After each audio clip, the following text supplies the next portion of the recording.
Oh yeah, we did Oh, it. it's so official. I'm so excited. Did you hear it? Did it I say did. recording in progress? Yeah, I love the voice. Very soothing. I know they have It's a good, to. It's it's a good not therapy It's voice. not Siri. We'll call her Zoomy. Zoomy. That was Zoomy for you guys. Hello, everybody, and welcome to Therapist Unhinged podcast. We actually have Alason as our guest today. Hello. Welcome. Thank you so much Um, for having me. Of course, obviously, we're virtual today, which is new for a lot of our viewers and everything, but I know that's not new for you at all or me to be on this platform. So Oh yeah, living the full-time virtual life. we're very comfortable here. Oh I will say I yes. don't typically have a mic in front of me with my patients on virtual, but it's nice. I know I keep leaning into it. I'm like, chill. No, I love it. I mean, it's kind of like feels like a little microphone, like you're just singing into it. But this is unfortunately my standard accessory during sessions. Headphones. Oh Yeah. yeah. I lean into it more, obviously, like when I have my partner home, but I'm like, I have a space with my dogs right now. No one's here. So I was like, I'll get these off my ears. Yeah. Dogs aren't a HIPAA violation. They're Oh, fine. no, they did it right here the whole time. If anything, Oh, my emotional support during my sessions. that's just being a good therapist. Exactly. You have to. I'll Yeah. probably get them certified at some point, but Ooh, that'll be very cute. I know ERC definitely allows, I think, emotional support animals in the house in the building every once in a while too. Have them at your home, see if Yeah. it counts. Yeah, why Yep. not? Exactly. Exactly. Well, again, welcome, obviously, to Therapist Unhinged podcast. I obviously am very familiar with our guest today. We are coworkers. We've worked together on actually both sides now. So we worked together as a part of our travel team at our company, and then now we both took on the virtual world on our company. But we are both San Antonio locals as well. Oh yeah. So it was a no-brainer to ask you to kind of be on the podcast today to talk on and wrap up our disorder series that we have going on focused on eating disorders.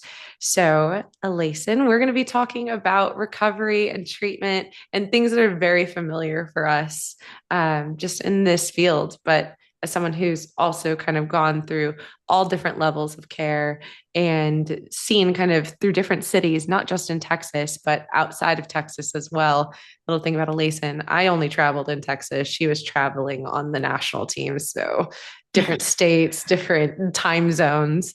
So we're Which I very still can't keep grateful. track of, but we're trying. You're Thank like, what goodness time for is Outlook calendar. Yeah, I don't, what day is it? what day is it? No, I definitely hear Uh, that. And I think obviously the slowdown of the virtual world, it can be a nice little reprieve. Uh, So I'm glad we're having you here and can catch Thank you you. in our time zone. Good Well, to be home. Alason, tell us a little bit about yourself, obviously, who you are, how you got into kind of this work field and this realm, and even just those fun little icebreakers. Ooh, okay, gosh. This is always such like, who are you? Such a big question to a therapist because it's like, Move who am I as an on. individual versus a clinician? So I'll Yep. start with the classic on the clinical side of things. So I'm an LPC slash whatever title you can think of in all the other different states that I'm licensed in. I think I'm at like 5 licenses at this point, but all the same kind of level. But I'm a therapist specializing in eating disorder treatment. But for myself, since I'm part of a couple minority communities, I have a big focus on cultural competency, decolonization, and really supporting our queer and neurodivergent communities as well. So for me, I kind of going back in time a little bit, you asked how I got into the field. Yes. For myself, I was a true millennial, which means I also survived the Y2K. What is it? What is that Kate Moss phrase? Nothing tastes as good as skinny feels. So while I did not personally go through treatment, I would have met the standards of diagnosis for a couple different things. So for me, it's deeply personal as Yeah. well. It's a deeply personal experience getting into the eating disorder field. And so for myself, I feel like recovery isn't about forcing people into one right way of eating or living, but kind of really helping them find a sustainable freedom from shame. And I wish that that is a message that I'd heard myself. So I'm hoping by getting into this field, I'm able to share that with others. Absolutely. Yeah.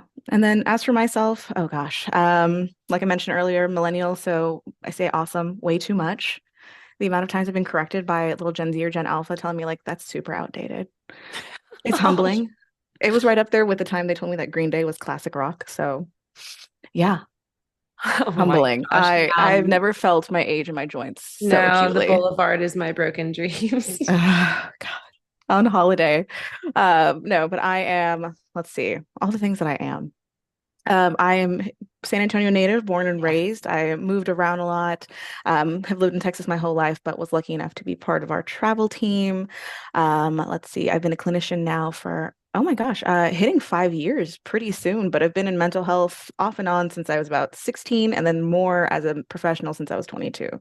So rounding out over a dozen years in the mental health community. That's amazing. Yeah, and I've been lucky enough to work everywhere from community care all the way to inpatient. I've worked corrections. I've Yeah. done so many different aspects of mental health, and I'm really grateful that I got the chance to do all those things because I think it gave me kind of a unique perspective on what mental health can be and how it can apply to actual lived experiences. Yeah. It also helps you kind of recognize to where you're meant to kind of fall into the mental health living. And I know I feel like that's a very similar story to a lot of people in this field is they kind of try on all the different Oh avenues yeah. and see where they, do their best work. Yeah. And yeah, obviously you fell into kind of this realm and you've been Yeah. doing it for a while now. Oh yeah. I realized for myself pretty early on that I need a little chaos and eating disorder treatment. I mean, even I also work on our mood and anxiety side of things. So mood and anxiety treatment can be kind of chaotic. And I personally, not to like self-disclose or anything, but I thrive on chaos. Yes. So it has been really helpful. You mentioned like the transition to the virtual world, and I've had to genuinely re-regulate my entire nervous system to kind of get used to the fact that nothing is on fire, literally or metaphorically. You're speaking to my soul right now because I will say we both kind of made those transitions. And I personally have been struggling in this virtual world of like being at home day in, day out, everything being the same. I'm like, where's the chaos? Just not. Yeah. Luckily, I haven't been picking fights with my partner to create chaos, but I toned it down after a month or so. no, I've just been trying to, I was like, should I rent out a workspace? Should I just get out of here? But then instead I got a puppy and that's been my chaos Oh yeah, as of same thing, lately. honestly. Same thing. Not Yeah, picking fights, but going and taking care of another life. So yeah, casual. typical me. But awesome. So you've been in this realm a lot. You've worked in many different areas and acuities, worked with different acuities, and sounds Yeah. like diagnoses as well, which I think it builds you as a clinician. And obviously you have such a solid foundation, which was why you were a no-brainer in bringing into this kind of Thank you. area of it. Because when talking about treatment and recovery, like we can talk about, what it takes to have this diagnosis, but to get on the other side of it and to see that full recovery process, it takes a lot of years of working in this field to understand what that looks like for Yeah. that recovery part and just being so in tune with it and recognizing when it isn't always, full recovery, but it's enough. And I think there is a myth or kind of surrounding it of like that 100% recovery and things like that. That's not always the case. Oh gosh, So no, I've yet to see it. yeah, exactly. Yeah. So recognizing that, hey, not linear, not 100%, and just recognizing that as a clinician, let alone a patient, I think it's a real thing. So Yeah. I'm excited that you're here Thank you. and obviously a very cool story, all your different hats. That's what I was gonna say. Break it down. How many hats are we wearing in this life? Oh gosh, within this company alone or just historically? Well, actually, yeah, within this company. Go ahead. Oh, let's see. I have worked at every single level of care we have. That goes from inpatient on Yep. both eating and mood to all the way down to here where I am now, virtual IOP, Yeah. intensive outpatient. So gosh, I think that's eight different ones alone. And then I intentionally try to take on a mentorship role at each site Mm, that I'm at. So I've been lucky enough to train some of our brand new clinicians as they enter the field. Because let's be quite frank, I think eating disorder treatment was 1 day in grad school. yeah. So the amount of information we're Yes. getting and having new clinicians come in, they're like, I have no idea what you're talking about. I thought we were just talking about anorexia. Like, no, friend, actually, there are so many more acronyms than you can ever possibly imagine. Oh, I know. That was my first episode of this series. I was like, well, the one you all know, anorexia nervosa. But here to tell you, there's more. Yeah. But wait, there's more. Yeah, But wait, there's a absolutely. lot more. Yeah. No, and you know what? I think that to that point, I think about the hats that I kind of took off whenever I was getting out of the travel life. I decided to put on more hats. I was like, oh, now I'm going to run a podcast. Now I'm going to Oh start my yeah. private practice. So it's always interesting to start to realize we just thrive on it. We might Yeah. take off another hat, but we need to replace it with something else. What does it say about us if we need a little stress? I always say that these aren't therapy sessions, but I learn a lot about myself every time I come on to this. Absolutely. So, just hearing ourselves talk. But you brought up obviously different levels of care, which I Yeah. want to kind of, I guess, segue into because that's a big part of treatment and what that looks like in that full circle. So, obviously, inpatient, PHP, which is partial hospitalization, and then IOP, which we're both in currently right now, full Yeah. time, and that is intensive outpatient therapy. And then obviously you have outpatient therapy where a lot of us hold our private practices and things like that. Right. But let's go ahead and touch on kind of each one and what that looks like to be in that level of care or be put in that level of care or just obviously need that level of care. So Yeah. we And can I mean, start with kind of inpatient if you want to. let's do it. Because I mean, something I want to emphasize before we go into like discussing all these levels of care is that a Yeah. lot of us tend to think of levels as like steps. Yeah. And I really, really want to point out for anyone who's listening that levels of care are a web. You moving up and down between levels is completely normal. It Normal. is very anticipated for a lot of us. It's not reflecting on your success with recovery or anything like that. It is more saying that that is the current level of support that you need at that time to support that part of yourself. And that is something that we expect. That's something that we anticipate and can really support anyone through. So if you're curious about moving up or down a level, talk to your clinician. You will be okay. Yeah. But for inpatient, so if we're talking about specifically about eating disorders, inpatient, we're looking at generally medical instability. So that Yeah. is a high level of whatever the presenting symptom is. We can use a classic example of restriction, but it could be purging that's difficult to interrupt, or simply just having an incredibly narrow palate if we're talking more of an ARFID kind of situation. So at that point, we are seeing pretty intense medical symptoms. And we might see bradycardia. So that would be extremely low heart rate, or the other side, tachycardia, extremely high heart rate.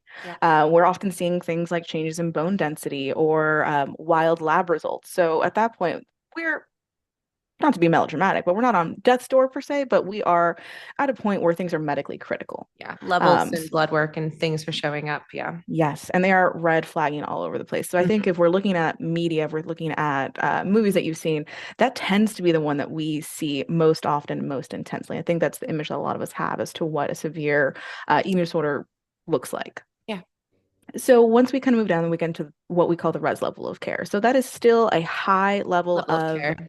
yeah, high level of care, still high level of eating disorder symptomology, but we're not as close with the medical instability. We're still having so much trouble interrupting symptoms. We're actively engaging Behaviors. Yeah. behaviors, or we're also seeing that maybe there isn't the right support structure to appropriately meet that person's needs. So we kind of need the intervention of clinicians, and that's a full And support staying in. team, Yeah. not just therapists, but we're talking doctors, nurses, behavior techs, everything that you can think of, milieu coordinators. There's a huge amount of support at that level of care, and Oh, you yeah. really have so many resources.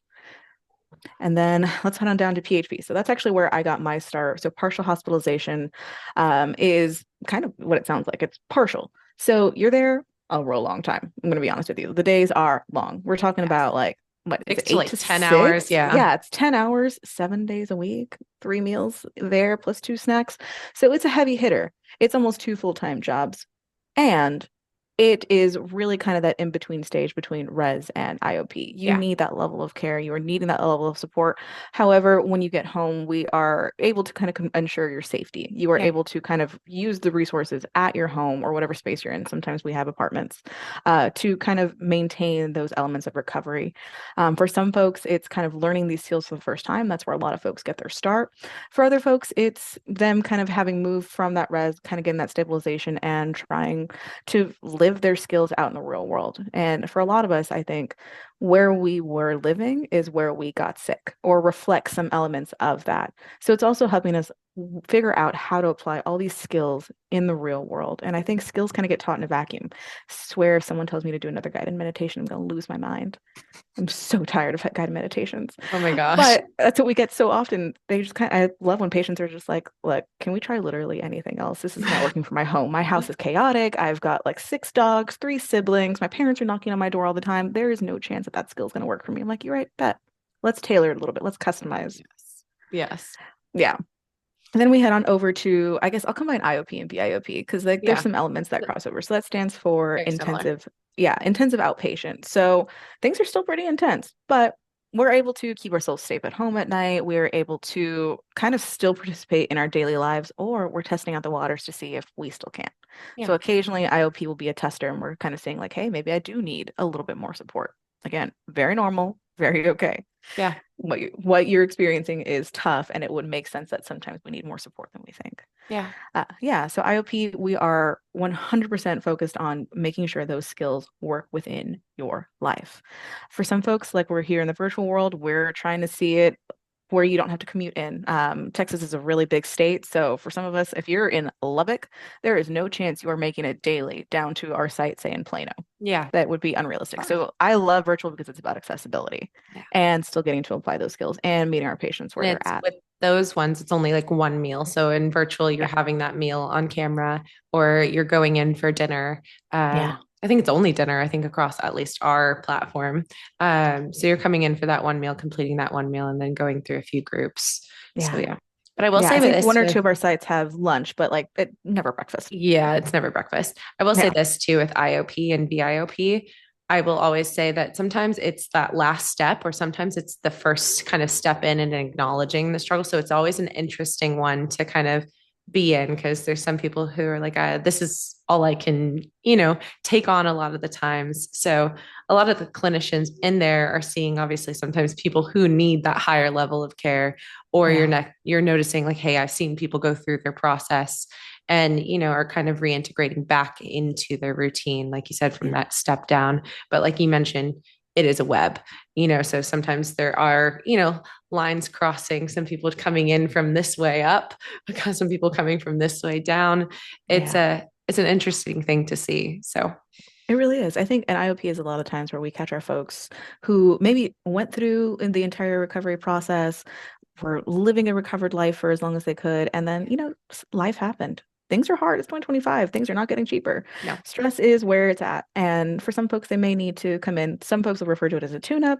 I say it's just figuring out how to apply skills to your current context. Yeah. Oh, I hear refresher all the time. I've heard that Oh one yeah. before. Oh I yeah. just We actually needed a have a refresher. virtual summer intensive that is a refresher, but yeah, or whatever you're needing, IOP could also be a helpful way to just, like you said, get started. Yeah, get that ball rolling and then acknowledge, because a lot of the times I think you advocated it for before of just saying, hey, I might need to step up, or I might need to step up to a higher level of care. Yeah. That's something that so should be normalized with speaking to your therapist about, not just in treatment but also your outpatient Yeah. team. The amount of times I've been so proud of, obviously, a lot of therapists who are referring and referring to us and saying, hey, I'm sending my Yeah. patient there, they requested this and I agree with it. So Yeah, absolutely. And I think for a lot of folks, we get this conception that like someone has to be all in to recover. And I think ambivalence can be just as powerful. The yeah. idea of wondering like, is this something I might need? Am I even vaguely deserving of support and help? If Yeah. you're able to kind of dip your toe in the water and that makes you feel like you're able to continue with it, dip your toe in, see what happens. The amount of people I know that are 100% ready for change in any sort of aspect of their life. No, I do this for a living and half the time I'm not ready for change. Exactly. Yeah. Exactly. So I think that that's a fair point where it's just saying, hey, there's not going to be a clear answer of saying, hey, is this right for me? Yeah. But I think you recognizing that, hey, someone is advocating for this, or maybe I'm noticing something's coming up. So I agree. I agree. Well, very Yeah. cool. Obviously, those levels of care are important to expand on. So I appreciate you kind of giving us that kind of template of what it looks like in that treatment process, at least for our company, but I think kind of across the board in different, not just this diagnoses, but others as well. This works for mood and anxiety. This works for, things that we actually, Substance I'm use on dual the mood. diagnosis. Yeah. Exactly Yeah. across the board. But specifically with eating disorders, we see this obviously working fully in that inpatient to res to PHP, partial hospitalization, to that IOP, and then Yeah. ultimately to that outpatient provider. So, Yeah. And I think also we mentioned a lot about the patient, but also the family side of things. And that's something that doesn't get spoken about quite as often. no, not at all. No, no, at outpatient, you might get a family session or two if you special request it. Yeah. IOP, not that far off. I've oftentimes have more parents and caregivers and loved ones sitting in, but it's not nearly as often. PHP, though, you're having that at least once a week Yeah. consistently. Because at that point, we're also talking about your context, your constellation, where you're at. Yeah. And oftentimes there is no guidebook for how to support a loved one with an eating disorder. There's no way of knowing, like, am I doing this right? Am I supporting my loved one Yeah. correctly? So being able to have the chance for families to start diving in more intentionally, I think is one of those big perks of those higher levels of care. That You're really, coming because in we push for it. consistently. Yes. Oh my gosh. I will harass you. Like, hey, look, your child has been here 3 times. Have we considered coming in for a family session? Have we thought this through? Are you genuinely going to say completely no to the idea of this Yeah. and making it so they can shadow us for meals, seeing how to apply those skills in real life? We'll go with you out into the community. We will go to Taco Bell or wherever it is Yes. and try these Oh, I skills miss out live. those. Oh, I do. And the free food. Yes, that's why I was like, I miss those days. I I miss do going to too. go get meals. Like, yeah, I think your free food, we should try sushi. That sounds like a great idea. I will go with you. I love that. Let's Yeah. go. Yeah. Great suggestion. Oh my gosh, I have a funny story with that too. I feel like there was one time, I don't know if I talked about this with Taylor on the podcast. I feel like I did, but I sat down, it was virtual IOP. We were like, it was her last day, last meal. And I was like, I'll just have what you're having. And she's like, yeah, I'm trying all my favorites. And I was like, okay, your favorites here? Like, obviously the kitchen's like pretty good. It was like mac and cheese, Skittles, broccoli. And I was like, whoa. It was the first time I was ever like, okay, well, I don't like purple Skittles, but I got to eat them all. I hear you. I'm the same thing with green Skittles. Not my It's jam. weird. It was weird. I don't know what it is about the purple Skittles. No offense to purple Skittle lovers out here, but grape, just not my jam. It reminds me of medicine. Fair. No, So, fair. Honestly, for me, it's banana. I banana, can't anything hang. banana. I have never had banana flavored anything Ugh, no, except just not my bananas. jam. If you love banana, no shame, but I cannot claim the same. That is not me. That is a What hard no. such That is therapists of us. No shame in that. no shame in that. But that is, how do we say it? Oh, that is not to my preference. That is not my preference at all. No. And I think that's one of the funny things about being a clinician and having your own experiences, whether it's with an officially diagnosed eating disorder or just, disordered eating, is also having to navigate, I think, the experience of eating in front of someone who is actively going through recovery Yes. themselves. And like, Yes. oh, do I really eat my food? This, like, am I engaging in behaviors right now? Oh, yeah. There was one time where I noticed it's obviously like the clock, like the timing, we Hmm. time the meal and everything. And I noticed how fast I eat. And I was Yes. like slowing it down, and just kind of recognizing that if anything, it helped me in a way too, where I was just like, okay, I need to not be so autopilot about this, where it's just like plate of food, eat your food. It was Yeah. like, hey, like let's be more intentional about our meal. Like you have people being so intentional in here. I don't know, it motivated me to check myself where I was like, hey, I didn't notice any disordered eating on my part, but I noticed habits that I might not necessarily be the healthiest for me. Where, Yeah. I'm like, chew your food, Taylor. Yeah. So, It's okay to like take a breath between bites kind of yes, thing. drink your water. No, I will say that that has been, and you may have the same experience, an unexpected kind of side effect of working in the eating disorder world Yeah. is I'm starting to be more mindful and almost gentler. I'm hearing the messages that I give my patients Oh, in yeah. my own head. Oh, Yeah. yeah. I would say even just across the board, though, not just with ED. I think I'm always, what was I teaching the other day? It's funny because radical acceptance for me has Hmm. been one that from the onset, I've been like, I hate teaching this. And now I'm Hmm. like, I kind of get it now. It's I clicks. mean, I always understood it, but it was like one of those things where I was like, I can apply this to me. Yeah. I can do Oh yeah. this. At first, I I had think, pushback too, and I would always lead with that. I was like, this one isn't my favorite, you guys, but we're going into it. And, it's okay because I'm going to radically accept that I don't like radical acceptance. I accept yes, that I don't accept this. for me, it was anything that we do on ACT because I remember that during grad school, it was not my favorite. I was like, really? Yeah. It feels a little hokey. It feels a little cheesy. Yep. And here I am, years later, just being like, actually, have you guys heard about Have you psychological heard? flexibility? Have Let you me heard tell how to you. act? Let me lead you this way. Yeah. Well, that's cool. I think there's always those modalities that come a little bit more naturally to us. And then there's ones that obviously we have our pushback with. But once you start to kind of lean into it and apply it and teach it, I think there is this kind of breakdown where you're like, okay, this makes sense to me, which I think we've all had that aha moment. But are Oh, there yeah. certain modalities that you prefer? I'm very eclectic, and I mean, if anyone who's met me in real life knows I'm chaos. I think my therapeutic style was once described as chaos, but it works, which I took as a huge compliment. So I definitely draw from so many different elements. I think DBT is a classic in the ED world for a Yeah, reason. I think it has we a use lot it of a really lot. great, yeah, a lot of great applicable skills. But drawing from everything from feminist theory all the way down to decolonization of Yeah. therapy in and of itself, because I think for a lot of us, most mainstream ED frameworks kind of built for white, cisgendered, thin, usually female identifying individuals, which Yeah. tends to leave out entire communities who suffer just as much. So really, when we're talking about decolonizing, it's kind of questioning what body ideals we're centering, what food is labeled good or bad, and really Oh, whose yeah. voices are in the room. So looking at harm reduction, looking at things like bringing back in elements like cultural foods, that kind of thing. Oh, that's beautiful. Yeah. And I will say too, I mean, obviously, to encompass your point, it's one of those things where when it comes to mental health, you're talking about like ED's one of the least talked about and in this realm.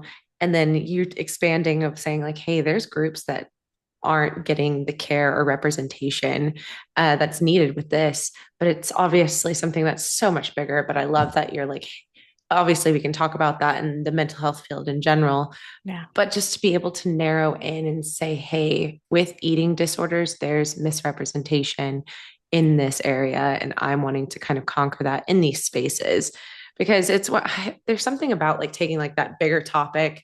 And I feel like once we narrow in and just in these little places that we are at and start to make those changes, it does such great work. And I think that I'm happy, obviously, that you're on this team to have that spearhead, to have that, push for this for ourselves. So Thank you. at least on as my teammate, I'm excited about it. Thank you. I appreciate that. No, and I think it takes a lot of intentional work on our part as clinicians to realize like Yeah. what we're doing when we talk about access, when we talk about what treatment can look like, what ideal recovery looks like. I think we were talking earlier about how it's not linear. Yeah. And I think that's something that there should be emphasized is that with eating disorders specifically, but really any mental health condition, they tend to thrive where shame thrives. And I think for a Yes. lot of us, the experience of shame around our bodies, around our experiences, around our culture is something very real. I'm personally neurodivergent, so even around neurodivergence, Yeah. living in a neurotypical world.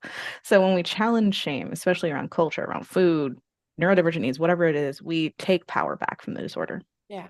And I think I talked about this last time too, but there's a lot of secrecy when it comes to eating disorders. Mhm. And there's a lot of hiding, and that's when that shame starts to come into play. So I think a lot of this is done internally. And obviously, that outward showing, we don't see it a lot of the times till it's too late. Yeah, And that's where a lot of those behaviors are intact. Those shame factors are intact. So shame feeds and fuels these disorders a lot of the time. absolutely. So I know we also talked about this last time that there's a lot of comorbidity when it comes to eating disorders. And a lot of the times eating disorders is just the surface layer thing. And then we have a lot of stuff underneath that's kind of fueled to this. And this is where people have gained their control or, Oh, started to kind of outwardly express those things too. I tend to think, and controversial opinion potentially, but like eating disorders, they tend to be more symptoms there, and they Yeah. So definitely I, aren't. I Yeah, believe that too. It's more of a yeah, symptom to the problem. yeah, and they're not just about food. I think Mm-mm. really it's a survival tool for a lot of us. It's an adaptive response. You're experiencing pain, oppression, disconnection, sensory overload, and I think for a lot of us that look creating a life where we don't have to earn our humanity is a big part of it. Yeah, exactly. And I'm glad you brought up that a lot of the times, because I think Taylor said the exact same thing last, Love. time. It's not just about the food. And coming from a dietitian, we're like, you're right. Like it isn't. It isn't. And I think coming from someone whose job is focused on nutrition and stuff like that, it's it's interesting. We talked about her kind of being the bad guy a lot of the time Yeah. in that space, and it's hard on them. So I will say, how is it working? You talked about this before. There's a lot of people on the team that we get to kind of pick their brains on, and people who have specialties that are, not aligned with ours. Obviously, we get to work with a lot of therapists, but we have Yeah. dietitians in there, psychiatrists, psychologists, milieu coordinators, and then our supervisors as well. But how is Yeah. it kind of working with all these different spheres? I love it. I'm a big sucker for the IDT interdisciplinary team model. Yeah. It probably doesn't help that that's what I've worked with my entire career. Ah, But I think it's just so helpful to really be able to kind of call in a village to support somebody because no one gets sick in a vacuum, no one heals in a vacuum. yeah. And it can be so powerful to just hear this different perspective. And I learned so much from my colleagues, so, so Yes. much. I can hear my friend dietitians in my head when I'm like looking at a meal and be like, actually, Alason, this is simply these macronutrients. There is no actual shame in this. Or getting to talk to a psychiatrist about different medical needs and like, or excuse me, a psychiatric needs and like what these different medications do. And you end up building this great database and it helps you become a better clinician, I really feel Yeah. like. It does. It does, Yeah. especially like you said, just perceptions, widening your horizons. When we talk to kind of the same people over and over again, that's our knowledge base. But if we Yeah. obviously keep expanding that, I will say that's, I think, the beauty also of being a therapist. I feel like I learned so much from not only other clinicians, but from my patients and Oh just God, getting to yes. kind of know their life, their world, their works. So, yeah, just kind of Yeah. saying it takes a village to take care of the people that we come across on, our caseloads. And I think it's a great thing. And I'm glad that you've been able to have access to that throughout your kind of career.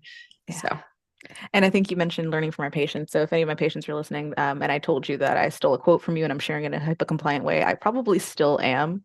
So I hope that any of my patients who are out there listening, you are helping more people than you might ever consider. yeah, definitely. It's one of those things when you learn something, you want to take other people with you, you want to teach. And I think that's one of the things too you kind of brought on earlier, that you've kind of suffered from your own kind of version of ED. Like you said, and maybe not diagnosed, but you definitely were like, this is kind of that criteria. Yeah. I talked about this too whenever I had Alexis on, went through my own during my sports world as a runner. And again, yes, I fit the criteria, wasn't diagnosed, Yeah. but it was one of those things, we did it in silence. And I think we talked about the secrecy, the silence that usually goes with it, the shame, the levels of control that we're trying to obtain over our lives, over, what's going on. Yeah. And I love that obviously we're creating and fostering a space to talk on this, because I think that just goes to show where our generation was at Yeah. of, Absolutely. like literally, I think most majority of us have been millennials on this couch talking about this, but I'm pretty sure every single guest I've had has said this. I've done it in silence, and I wish I didn't have to. And I want to be now that space for others so they don't have to. Yeah. And I think that it just shows a beauty of this work where we're creating that space, and we see everything from obviously youngest I've had is 5. Yeah. But Same. Yeah. yeah, 5 to 81 is my oldest so far that I've seen kind of struggling. So it's great. It's amazing work. And I'm glad It you're is. here. No, I'm truly honored to get to be in this field. I mean, I think I say at least once a week, like I really get paid to do this. Yes. Like you're giving me a paycheck for I this? will say, whenever documentation hits, I'm like, I should get paid for this. Oh yeah, let's not look at my pile of notes that I have not yet completed. Yeah, We don't talk about those. we don't talk about Bruno at all. No, no, not at all. I've never been burned out in my life. I didn't absolutely switch careers just to make sure that I wasn't burned out anymore. I, every time my boyfriend partner talks about this with me, he's like, do you love what you do? I was like, absolutely. When I'm on camera, when I'm in front of like a patient and I'm talking with them, it's like natural. It's like the back of my hand to Hmm. just be present with them. But the second like we're off and I'm having to kind of fill out a chart of, all these things and create a soap note, I don't even think it's a soap note for this platform. I use soap notes for my private practice, but I think What do it's we do? more, Dap notes? yeah, something like that. Something. Something like that. But it's one of those ones where I have to go through and it's like everything, all the love and passion goes out of my body. And I'm like, I have to kind of redo this. And everyone's like, do it while you're in session. I'm like, hell no. I was Okay, like, yeah, let me take focus away from my patient. Sure. exactly. I'm just like, no, that's not my jam. I'd rather, she was like, well, you're creating more work for yourself. I was like, I'd rather create more work. I'd rather create more work and do a good job, Yes. but also insurance is the bane of my existence. Yeah. I know it provides things for people, but you suck sometimes. You really suck sometimes. I need you to know that. If I say something, it's probably because I have a good clinical reason for it. I'm just Yes. not pulling it out of my butt. Yes. Don't ask me again. Just But trust me, okay? God, I know what I'm doing. I know our poor like insurance team too. They're always I coming know. to me like, Taylor, I really need this note. I'm like, I'm sorry. Don't be mad at me. Oopsies, I hate you. Here's some cookies. Exactly. Virtual cookies. Virtual cookies. You know how Oh, much you pay virtual. me. No, the virtual flowers are my favorite. Yes, Just those definitely do make me feel loved and they're like appreciated. glittery and sparkly and everything. Well, no, perfect. I think, it's so cool it's funny because I don't feel like I talk to enough people. I'm not socialized enough. No, I don't talk to I talk to my supervisor, but I don't get to talk to you guys as much, obviously coworkers, apart from Yeah. obviously treatment team meetings and stuff. But it's And just then like, we're just trying to get through that meeting as fast as possible. I know, I'm like, yeah, we're I got done. stuff to do, man. I know. I have a whole client list of people after this. So it's Yeah. nice to just kind of talk to you and get this reprieve. But I think I wanted to talk on, I don't know if yeah, we did kind of touch on that full recovery, that 100%, and just kind of debunking that.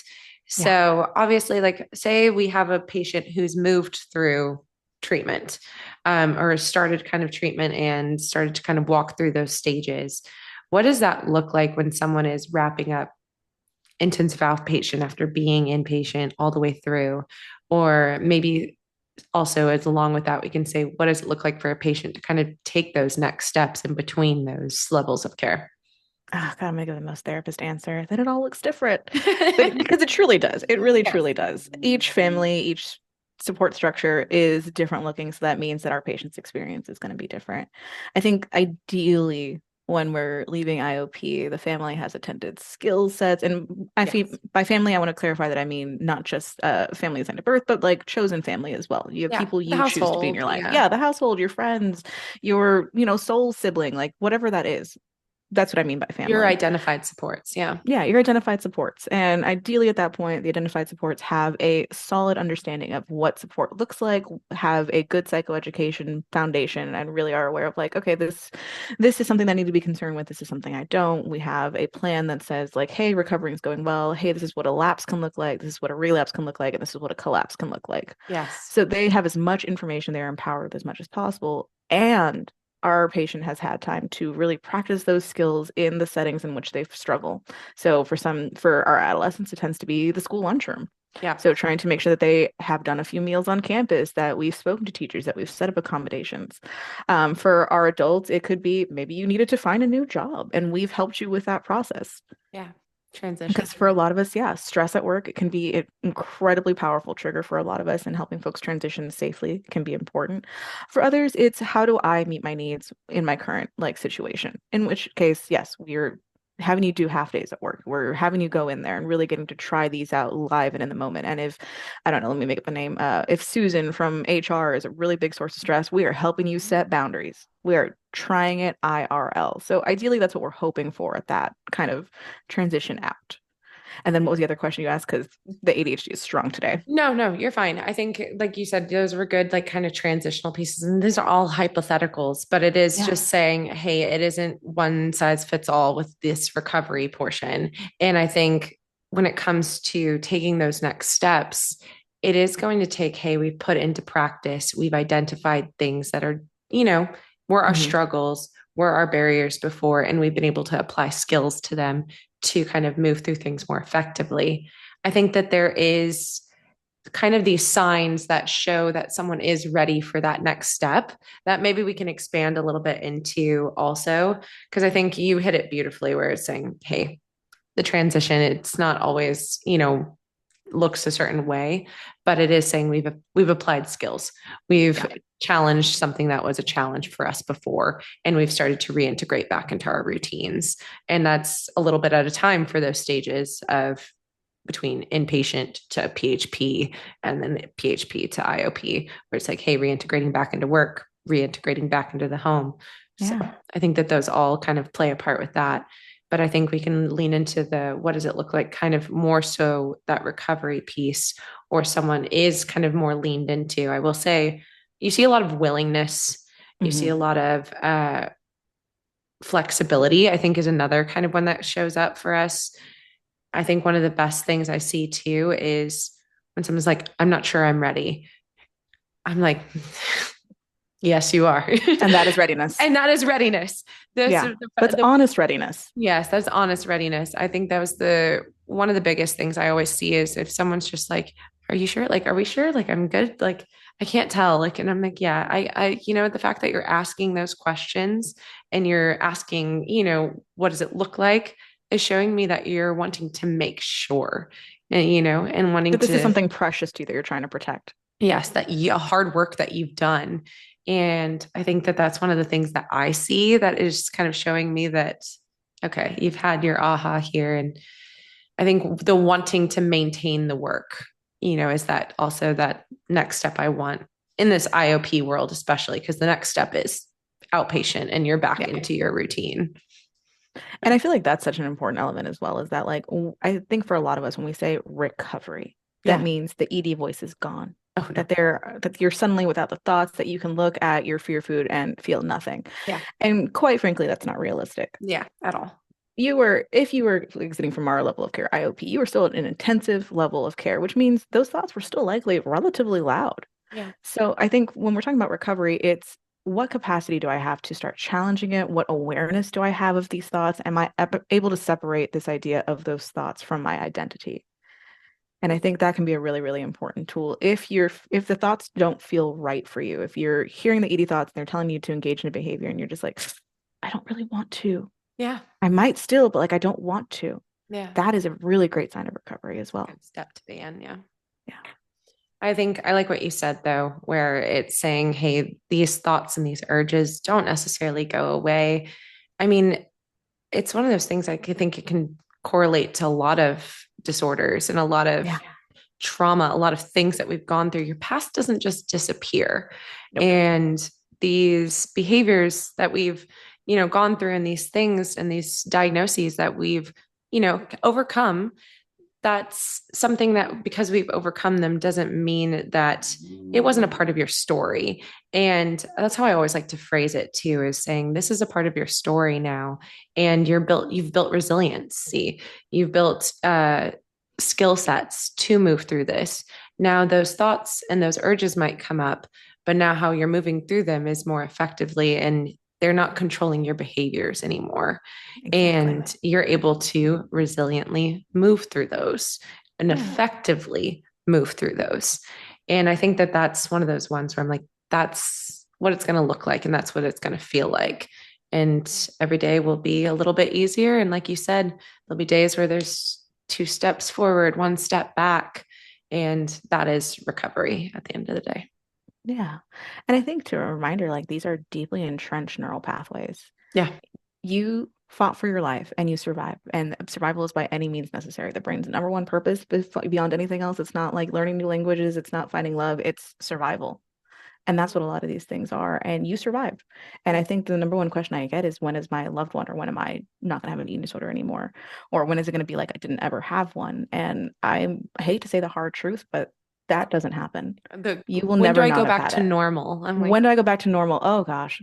nope, And like normal, no. One, that doesn't exist. no, But two, it's you had to have been that person for this person to exist. yeah, These skills only existed because you went through what you went through. You survived what you went through. So that person still has value. You may not love them in the same way. They may not feel good. They may not be the version of you that you want to present, Yeah. but that person needed to exist for this version of you in front of me to exist.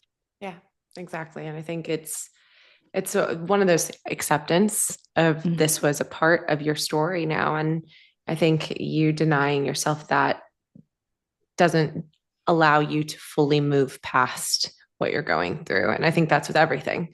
Yeah. It's the acceptance of reality. And the reality is when we go through these things and we have these diagnoses, uh, it's a hard thing to recover from. And it does have a lot of layers of hiding yourself in shame and disconnection from family. And it's a Yeah. version of you that you don't want to be a lot of the times. So Yeah. it's, And it's rooted in shame, I think. And I think shame tells us that we're broken, but shame also tells us that because we were broken, our value has been diminished. And I think there's this, I want to say it's Japanese, and or I want to say the word is kintsugi, okay. where it's I kind feel of like like, I've heard this before. yeah, it's the art that I've seen historically has been kind of like usually in the world of ceramics, shattered, but it's put together with like gold paint, and it's like it's Oh, this yes. beautiful piece of art, and you're using the imperfections, the flaws, as part of this art. And Yeah. I think for myself, when I first heard it, I instantly thought of the ED world, is that Yeah. this thing that you felt like broke you is simply part of your art now. It's not your entire self, it's not the whole bowl, it's not the whole cup, Yeah. but it is a part of you that mattered. Yeah.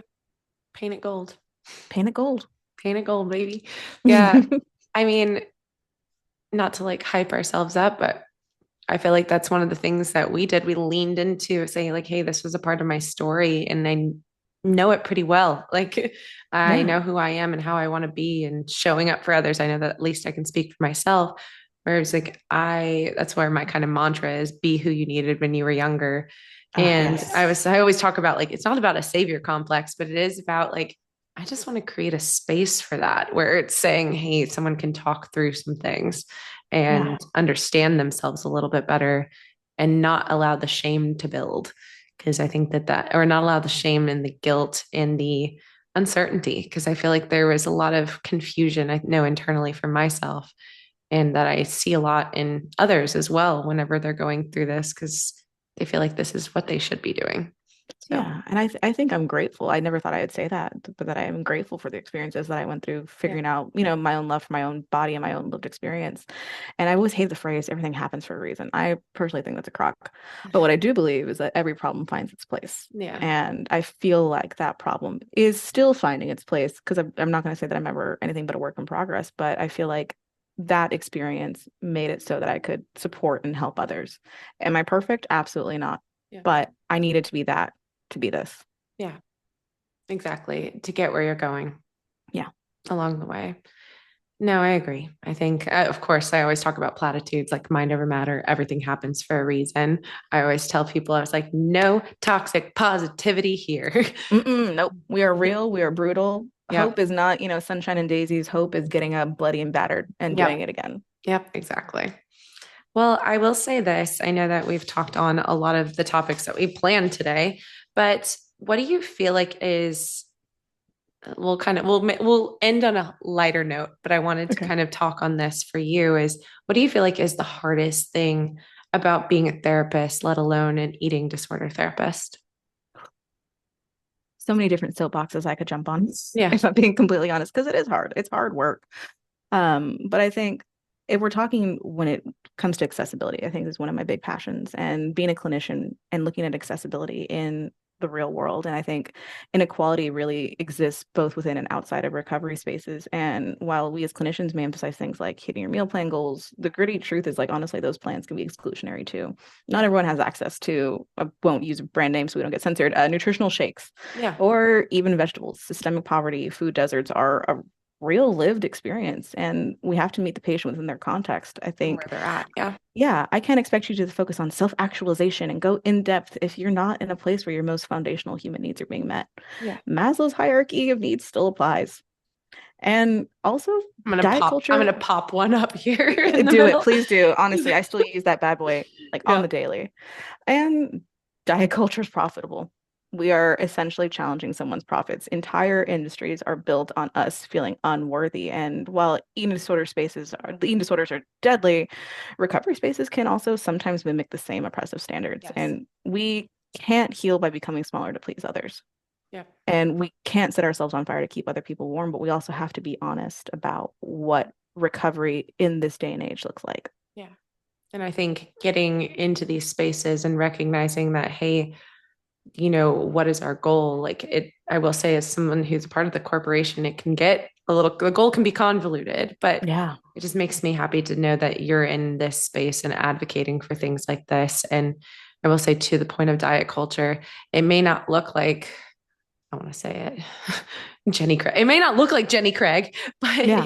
but it's found a way to mask itself in today's day and age still Hmm. too. Oh, it Whereas looks like so many cute things yes, now. it's not as outwardly as it No. was. I know in the friggin' early 2000s where and you know what? It was definitely there before that, but I'm just saying that that's where I know it best Yeah. is my millennial self. But it definitely is hiding itself in our algorithms and things like that and what we see day in, day out. It's So titled wellness now yes. or whatever. And it's like these gorgeous sage green little like, posts and it's all curated. Like, And do you even fact of the matter understand is, what wellness stands for those yeah, people? It's the balance of your health and mental health. And if you're not taking people's mental health, oh, my dog just moved my cord. has opinions. My dog's like, hey, don't be talking Hyping you up on about. that one. I know. Now I have to bring her into the picture. Are you ready Please to see? do. I live vicariously through other people's pets. I'm not lucky enough to have one of my own yet. Oh my goodness, she's so big. Oh, hello, snuggly baby. She's so big. Oh, I'm imagining she's a great snuggler. Oh no, she's horrible. She Oh, bites. she's She's still horrible. in that nibble phase, so my toes and my hands aren't safe. And yeah, she's tired, so she might actually just sit here for a second. Yes. Tired her out. You did the impossible. I know, right? I hold her like a baby. But anyways, we were talking about obviously diet culture before I got sidetracked, but No worries. Great reason to be sidetracked. yeah, great reason to be sidetracked. But yeah, it just hides itself now. And I think we just need to recognize what we feed ourselves, and pun intended, what we feed Hmm. our minds and our bodies. Our minds are just as important in what we feed it and what we show it and what we expose ourselves to it. So just don't, Question everything. yes, just don't be naive to, what's coming in front of you. And it's okay to question the norm, It is. It 100% is. Question even your in your sources, workspaces, even in your even in your workspace. workspaces. And I think it's our responsibility sometimes as Yep. clinicians to question what we're being given. I'll look at the curriculum sometimes and I'm like, this is from 1997. Okay, most of our stuff has been updated. Sorry, work. But Yeah, we're there doing have better, been times in except the there's a past. lot of mindfulness activities There's still. so many mindfulness activities. Like, there's other kinds of mindfulness, folks. If it doesn't work for you, try something else. Experiment, get curious. No, I'd agree. I'd agree. And I think as obviously a clinician, there's ups and downs. I know that I definitely feel more of my burnout come from documentation, I think, than anything. Real. Yeah. And that's just where I'm at. And it's never like the patients always make me feel like I'm like doing what I need to be doing. But I think anything that after that, I'm like, oh, what the hell is this? So Yeah. I think you said it perfectly earlier. Like, I love being in session. I'm a sucker for it. I'm there the whole time. yeah, There's state of flow. You're like making connections back and forth, hyping them up, making them feel, you know, raw, but also cared for. yeah, And then I got to do the notes about it. I'm like, how do I encapsulate all of this in a way that will both be understood, but also not, endanger my patient's ability to continue attending a program? yeah. You're like, I need to meet the needs of insurance. I need to do all these things. It's tedious, but I will Yeah. say, hopefully, we're on the up and up. And, you know, anyone out there listening, if you want to invent a way that is HIPAA compliant, that makes it easier for documentation for therapists You got an and all, investor. yeah, all I can do medical tens of personnel. dollars Yes, you would. I'm sure that would boom. immediately. I mean, like there's freaking chat GPT. I was like, I feel like if they just take that, make a HIPAA compliant version of that I don't know. Maybe I'm onto something. Maybe I'll keep it on the down low. Maybe I'll come up with it. Yeah. Never You have to heard it here work first, another folks. day in my life. Trademarked. Yes, just Calling to it now. make You sure. call dibs on it. I know, because mine, it's documented. It's on this Zoom call. Zoomy, take notes. There we go. Zoomy, take notes. It's Well, our I first guess mission. to like wrap up for us today, we'll end on because this is very therapeutic of me. I had to take you down and I'm taking you back up. What do you feel like is one of your favorite skills to teach? Ooh, it depends on the day. Lately it's been self-validation. Okay. And I'll explain that one a little bit. If you want to try it yourself at home, please do Yeah. feel free. But I think we have a tendency to offer other people a lot more grace than we offer ourselves. So sometimes speaking to ourselves as an other can allow us to kind of hold space for ourselves as gently as we hold it for others. Yeah. So basically you ask yourself, like, if someone were in my exact position with my context, with my trauma experiences, with my diagnoses, with my current home living situation, Yeah. what might they be thinking and feeling? And then you say it back to yourself. So it makes sense that I'm feeling blank because I thought X, because I experienced Y, and I'm currently doing Z, currently living Z. And I think that kind of help saying it out loud to ourselves sometimes, but if you really need to and you're in a quiet space, do it inside your head, but like really letting yourself hear what you're experiencing, what you're feeling makes sense. Yeah. And then I think the other one I've been using a lot is it's like about anchoring, not just in the present moment, but kind of like working through, getting back access to this prefrontal cortex, getting out of the amygdala. A question that I'll ask someone, like not necessarily mid panic attack, but we're on that tail end, is what are three things that are objectively true right now? Yeah. It's grounding, it interrupts spirals, and it reminds us where we are in this moment and really has us kind of consider like what Reconnects is us with reality. Yeah. reconnects us. Yeah, it's what is an objective truth, what is not a judgment, what is not opinion, what is provable in court fact. So it could be I am currently wearing a gray shirt. I currently need to use the restroom more than I care to admit. And I'm currently mostly done with my Celsius. There we go. It's okay. Because My it could coffee's be cold. silly. Yeah, my cup, luckily this was already cold. Oh no, that's a great one. And I will say just grounding where you're like, not even meditation, not even that, just like say something out loud that is true. It is pouring rain over here for me. I don't know if it Yeah, is for you.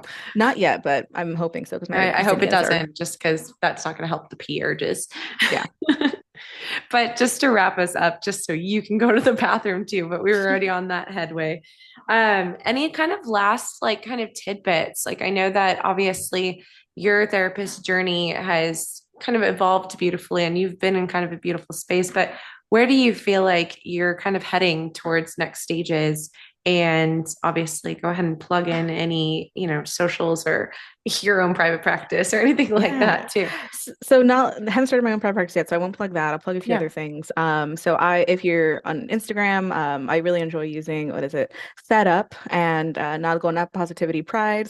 I think one of those is Hispanic focus, and one of those is more for the trans community, or excuse me, created by the trans community. So if you're looking for more minority focused, minority led eating Yeah. disorder resources, they're both on Instagram. They have not sponsored or paid for me to plug this. I just really enjoyed No, scrolling that's through them. perfect. I'll Yeah. attach it to at the end for the video.